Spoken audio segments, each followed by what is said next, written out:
जो German centre है, it is not strict, it is very traditional about its academia. Even if you go to Germany, वहाँ पर भी आप as a language trainer आप लग सकते हैं.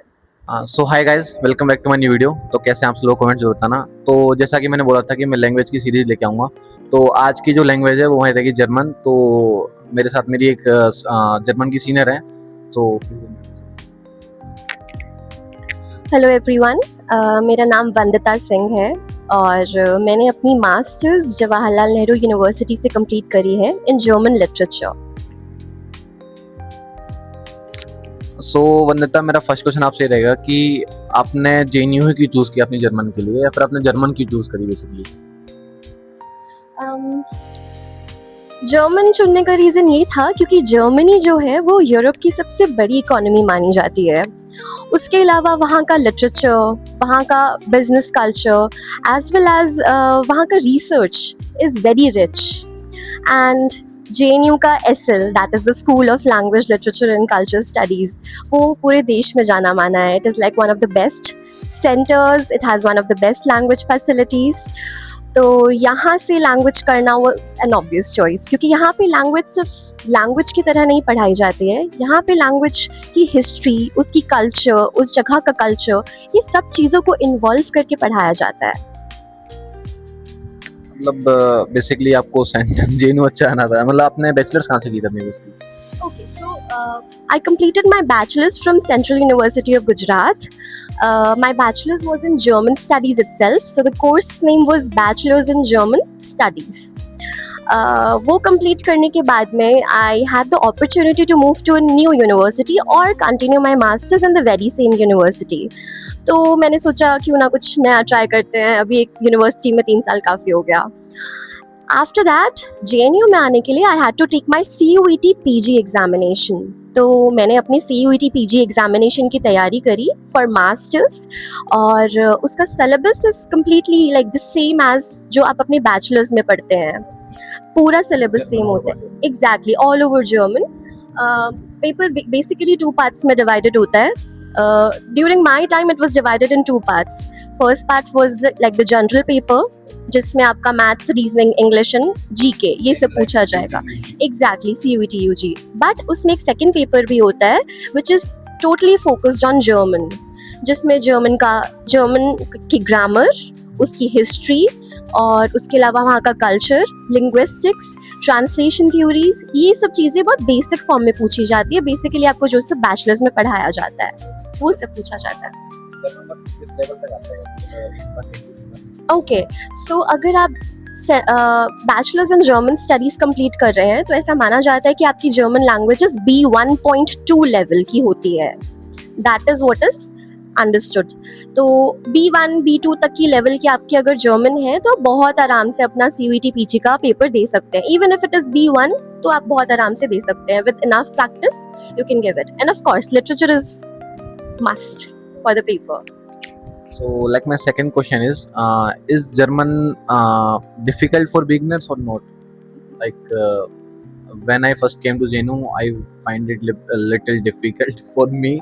So, in simple terms, what are you trying to say? Like it's simple or not, basically? जब मैंने पहली बार जर्मन सीखनी शुरू करी थी तो मैं कोविड बैच की स्टूडेंट हूँ. Everything was online for me. तो पहली बार में तो मेरी भी सब कुछ ऊपर से गया था. व्हाट? एग्जाम्स भी ऑनलाइन ही हुए थे हमारे. इनफैक्ट काइंड ऑफ कह सकते हैं एडवांटेज था भी, नहीं भी था. एकेडमिक टर्म्स में इतना एडवांटेज नहीं था. जो पढ़ने वाला बच्चा है उसके लिए तो वो एक बहुत बड़ा डिसएडवांटेज था. फॉर मी एज वेल, मुझे तो ऑनलाइन में एकदम से कुछ समझ नहीं आ रहा था. I was also taking it lightly initially कि हाँ ठीक है, हो जाएगा, कर लेंगे, हम तो सब कर ही लेते हैं. हाँ, प्रोक्रेस्टिनेशन बेसिकली. तो बट जब मैं एक्चुअली में लगी लैंग्वेज को पढ़ने के लिए, देन आई डिस्कवर्ड कि ये language is very similar to English. German is actually 60% English. And उसमें आप काफ़ी सारी चीज़ें अगर आप डिस्कवर करोगे, तो grammar, if you for example if you try to look at the grammar, जिस तरह से चलती है, इज एम आर, जिस तरह से वर्ब कॉन्जुगेट होती है, उसी तरह से इंग्लिश में भी वर्ब कॉन्जुगेट होती है, जो ग्रामर जर्मन में भी वर्ब कॉन्जुगेट होती है, बहुत सारे नाउन्स हैं। उसके अलावा आप अगर हिंदी स्पीकर हैं तो आपके लिए एक बहुत बड़ा एडवांटेज है, बिकॉज बहुत सारी सिमिलैरिटीज हिंदी की भी हैं जर्मन के साथ में।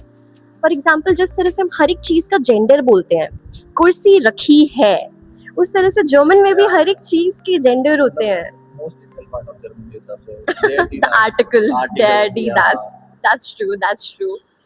But yes, with enough practice and थोड़ा सा लॉजिकल सेंस में अगर आप सब चीज़ों को मैच करेंगे तो आपको बहुत सारी सिमिलैरिटीज़ दिखेंगी, आप रियल लाइफ से मैच कर सकेंगे।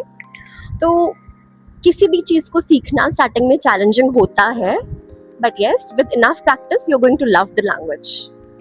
मतलब मैं अपनी हर वीडियो में बोलता हूँ बच्चों को कि जो भी आप जैसे JNU आ रहे हैं आप, तो जो जिस भी लैंग्वेज में आपको एनरोलमेंट हो रहा है, तो आप यहाँ पे आके बस थोड़ा क्लासेस जाइए, थोड़ा पढ़ लीजिए, इनफ है मेरे हिसाब से। शायद कि किसी भी लैंग्वेज के लिए इतना इनफ होता है कि आप आ रहे हैं 2-3 घंटे निकाल रहे हैं लैंग्वेज के लिए, मोर देन इनफ मेरे हिसाब से। तो वही सब लोग नहीं करते हैं, आके यहाँ पे फिर घूमते फिरते हैं।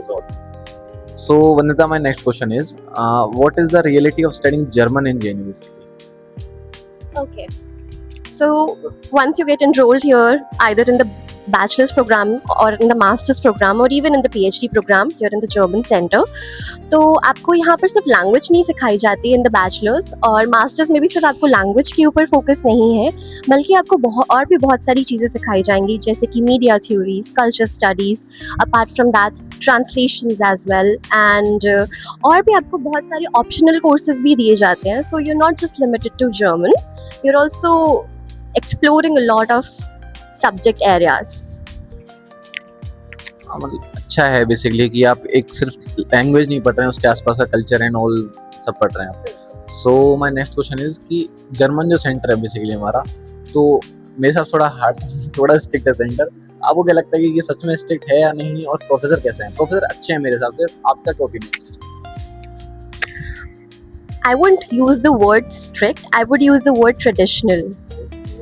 So हमारा जो जर्मन सेंटर है, it is not strict, it is very traditional about its academia. हमारे क्लासरूम्स में the professors they expect कि अगर आपको कोई टेक्स्ट दिया जा रहा है तो आपको क्लास में आकर के स्पून फीड नहीं किया जाएगा कि ये लो बेटा ये है टेक्स्ट में, ये है। No, that is not going to happen. You have to read the text, you have to analyze it, and then class में वो expect करेंगे कि you are a mature student, so एक discussion की जाएगी क्लास में। So that is the reality of JNU, studying German in JNU, and that is the reality of CGS. Because यहाँ पर क्या है कि CGS is one of the top centers in India for studying German. So they have to maintain that level. And the professors are like, they are very learned professors here. बहुत ज़्यादा open professors हैं. They are very open-minded. एक class में एक superiority नहीं feel होती कि नहीं वो professor है तो you have to respect them. We even call our professors by their names. So they don't establish that superiority or that hierarchy in the center. Like our center में अपनी hierarchy, I call you Vandita, like center मना करते हैं कि दीदी भैया मत बोलो, प्रोफेसर मत बोलो, सर मत बोलो. You can call them by their name, like I call my teacher by their name also. Exactly. So they say कि अगर आप हमको respect करना चाहते हो तो आप अपना काम करके आओ. That shows respect. So if academia आपका जो है, अगर आप अच्छे से पढ़ाई कर रहे हो, आप अच्छे से इन्वॉल्व हो, प्रोफेसर्स आर वेरी लीनिएंट, बस आपको अपना एकेडमिया ऑन पॉइंट रखना पड़ेगा। यस। So, मतलब हाँ, ये चीज़ तो मैंने सेंटर में रियलाइज करी, मेरे को 2 साल हो गए ऑलमोस्ट। तो आप अपना जितना आउटपुट देते हैं वहाँ पे, वही अपना आपको शो करेंगे कि आप कितने अच्छे बच्चे हैं उनके हिसाब से। वही तो नेक्स्ट क्वेश्चन में रहेगा कि जर्मन में जो स्कॉलरशिप हैं वो कौन सी हैं और किस टाइम पे मिलती हैं, एंड नेक्स्ट इज कि करियर अपॉर्चुनिटीज क्या हैं जर्मन में, है या नहीं, जॉब्स हैं या नहीं बेसिकली। सो अगर आप यहाँ पे जर्मन में बैचलर्स करने के लिए आते हैं तो एक बहुत फेमस स्कॉलरशिप है, डार्ड की स्कॉलरशिप, जिसके थ्रू बच्चे समर स्कूल में 1 महीने के लिए जर्मनी जाते हैं। उसके लिए आपको B1 लेवल की जर्मन आनी चाहिए। उसके अलावा आपको एक मोटिवेशन लेटर प्रोवाइड करना है, एंड टू सर्टिफाई कि आपका B1 लेवल है, आपको एक टेस्ट डाफ करके एक एग्जामिनेशन होता है, वो देना पड़ता है। एंड उसके बाद में once you have that certificate, आप आगे मोटिवेशन लेटर लिख करके पर्टिकुलर यूनिवर्सिटीज़ में अप्लाई कर सकते हैं. इफ़ यू गेट सिलेक्टेड तो आपको 1 महीने के लिए जर्मनी जाने के लिए मिलता है during your bachelor's second year and the same in master's first year. So in दोनों टाइम पीरियड में आप अप्लाई कर सकते हैं और you can go for the scholarship, you can explore Germany. Apart from that, अगर आप बैचलर्स कंप्लीट करके मास्टर्स करने के लिए जाते हैं तो तब भी बहुत सारी स्कॉलरशिप ऑप्शंस हैं. जर्मनी में पढ़ाई is free of cost in most of the public universities.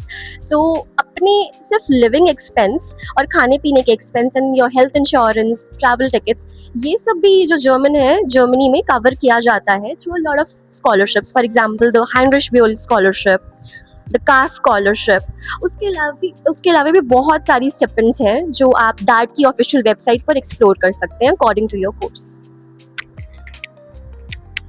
So basically हाँ, जॉब वाला क्वेश्चन रह गया. We missed it. Okay, so job opportunities currently German में, इंडिया में there are a lot of career opportunities. बहुत सारी job opportunities हैं. For example, personally me, after I completed my masters from JNU, I got appointed as a guest faculty at Christ University, Delhi NCR campus. I worked there for a semester. So of course, आप private university में अगर है पढ़ा सकते हैं, and if you have your UGC NET examination cleared, उसके बाद आप PhD परस्यू कर लेते हैं, या फिर while pursuing PhD भी आप पब्लिक यूनिवर्सिटीज़ में भी अप्लाई कर सकते हैं, सेंट्रल यूनिवर्सिटीज़ में अप्लाई कर सकते हैं. कुछ स्टेट यूनिवर्सिटीज़ में भी अब आने लगे हैं. जैसे झारखंड में जेट सेट का एग्जामिनेशन आ गया है फॉर द जर्मन लैंग्वेज, तो वहाँ पर भी आप स्टेट लेवल पे भी अपॉइंट हो सकते हैं. एंड प्राइवेट सेक्टर की बात की जाए तो बहुत सारे ऐसे इंस्टीट्यूट्स हैं जो जर्मन पढ़ाते हैं.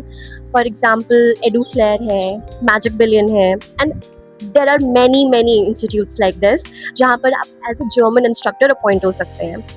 उसके अलावा you can also get appointment in companies like Amazon, Concentrix and many more companies जहाँ पर आप एज अ ट्रांसलेटर भी हायर किए जा सकते हैं. And there are many jobs.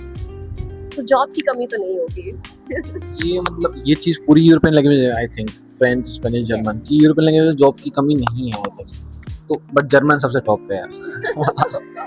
So like अभी जैसे हमने क्वेश्चन पूछा कि जर्मन में जितना जॉब अपॉर्चुनिटी है या नहीं, सो उसी से रिलेटेड मेरा क्वेश्चन रहेगा कि अभी जैसे आपकी मास्टर हो चुकी है तो आप कोई जॉब कर रही हैं या नहीं कर रही हैं? ओके, सो मास्टर्स कंप्लीट करने के बाद में I did my I worked as a guest faculty at Christ University for about a semester. I was working there, and उसके बाद में अभी currently मैं PhD के लिए तैयारी कर रही हूँ for NET examination.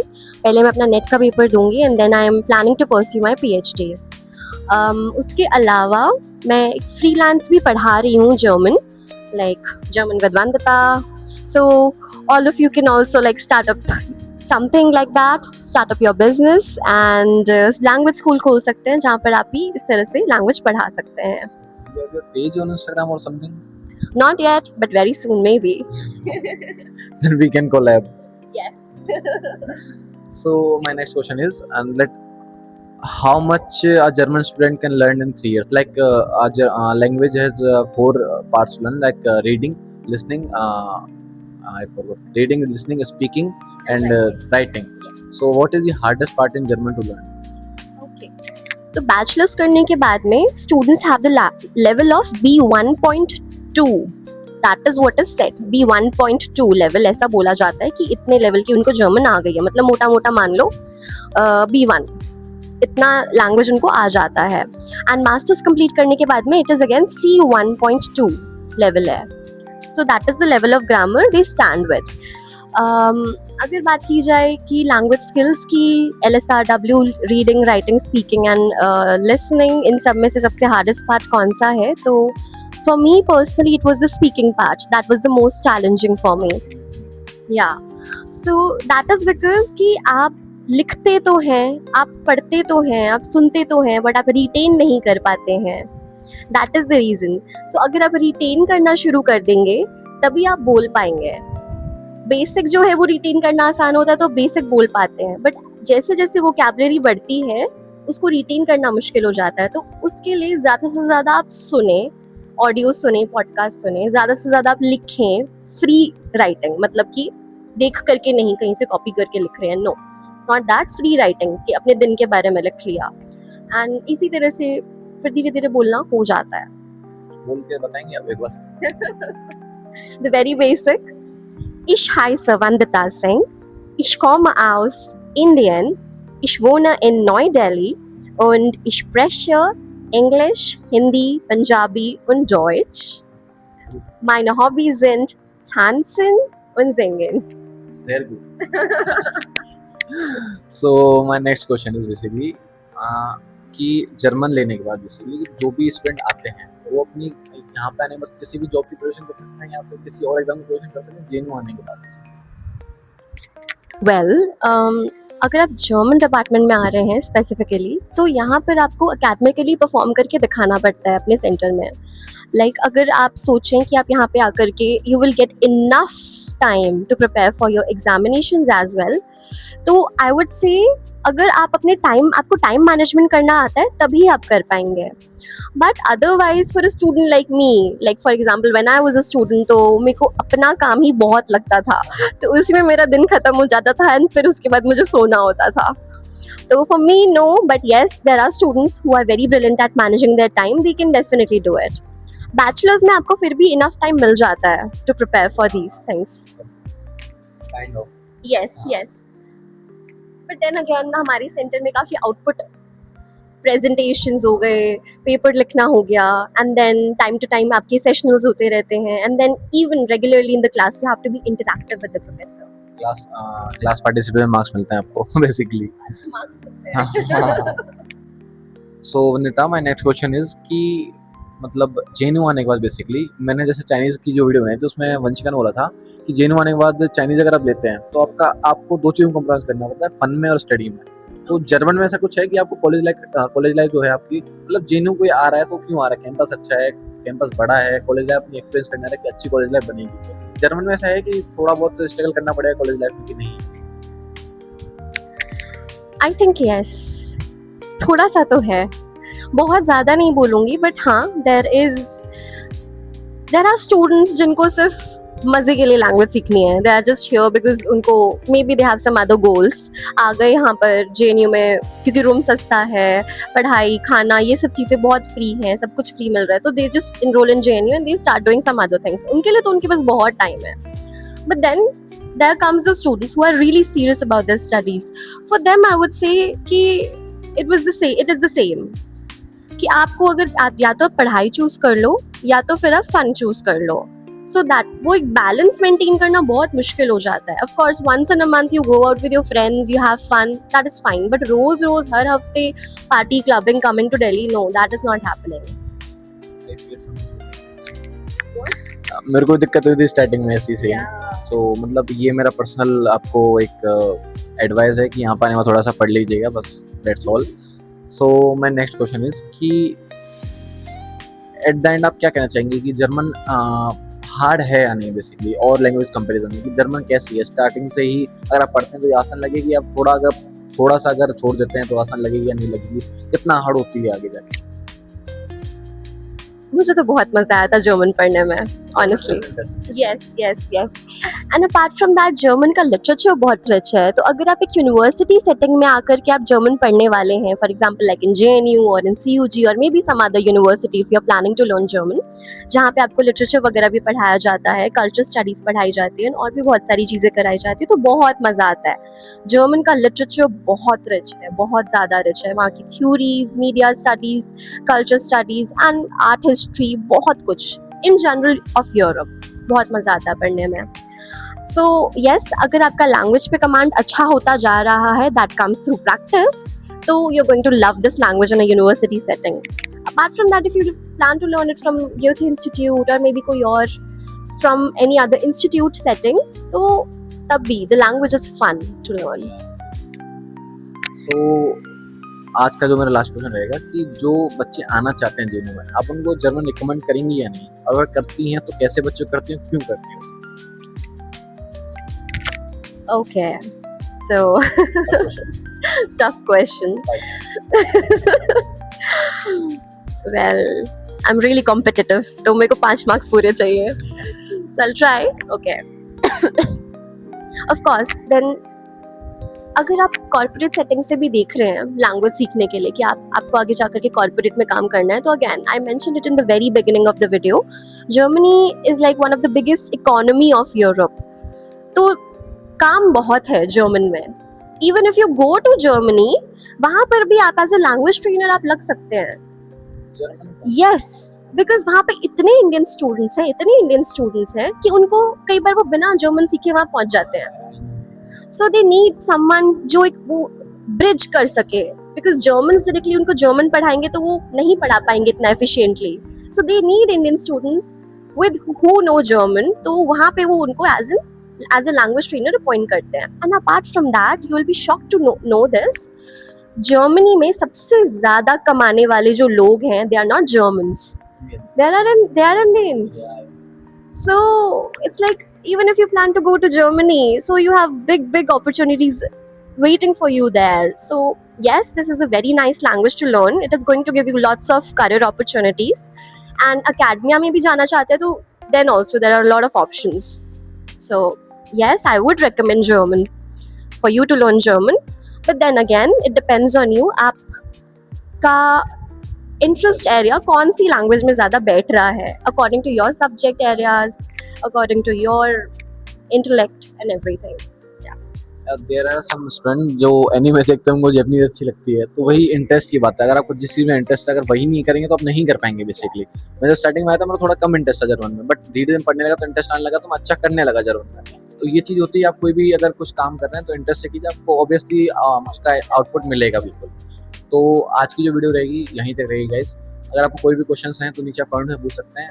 Can I mention your ID in description? So अगर आपको मेरे से नहीं पूछना है, इनसे भी पूछ सकते हैं, मैं आपको इनकी आईडी मेंशन कर दूंगा। So anything you would like to say at the end? Not really. खूब पढ़ाई करो। अगर आप जेएनयू में आना चाहते हो तो you really need to crack your CUET, UG और PG examination. For that you need to study hard. और ऐसा मत सोचना कि यहाँ पे आकर के तो हम तो जेएनयू आ गए, अब तो मजे ही मजे। सो नो मजे। अगर पढ़ना चाहते हो, you need a good career, तो ये 2-3 साल लगा लो, अच्छे से पढ़ लो, and then you are going to rise and rise, then मजे। सो गाइस, आज की वीडियो यहीं तक रहेगी। Thank you and love you. और एट द एंड में यही कहूँगा कि वीडियो को लाइक शेयर जरूर करें और चैनल को सब्सक्राइब करें थोड़ा सा। प्लीज वीडियो को बहुत सारे लाइक्स, बहुत सारे कमेंट्स और बहुत सारे शेयर्स करें, ताकि हमारा ये प्यारा सा जूनियर खूब आगे बढ़े। Dankeschön, auf Wiedersehen. मैं थोड़ा सा हिंदी कर देता हूँ। So guys, thank you and love you all. Bye.